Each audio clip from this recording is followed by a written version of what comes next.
కాండం మొదటి అధ్యాయం 12వ వచనం నేను చదువుతున్నాను. మీరు గమనించండి. అయినను ఐగుప్తీయులు వారిని శ్రమ పెట్టిన కొలది, ఆ మాట నోట్ చేయండి. శ్రమ పెట్టిన కొలది వారు విస్తరించి ప్రబలిరి. ఎంత చక్కటి మాట చూడండి. నీకు శ్రమ కలుగుతుందా సహోదరుడా? నీకు శ్రమ కలుగుతుందా సహోదరి?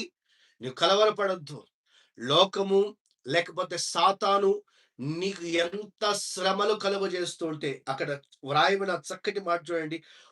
ఐగుప్తీయులు దేవుని ప్రజలైనటువంటి వారిని శ్రమ పెట్టిన కొలది వారు విస్తరించి ప్రబలి గొప్ప జనముగా మార్చబడుతున్నారు.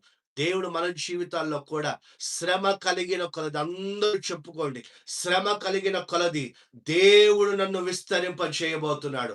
శ్రమ కలిగిన కొలది దేవుడు నన్ను విస్తరింపజేయబోతున్నాడు. శ్రమ కలిగిన కొలది దేవుడు నన్ను విస్తరింపజేయబోతూ ఉన్నాడు అని విశ్వాసంతో ఈ మాట తీసుకోండి.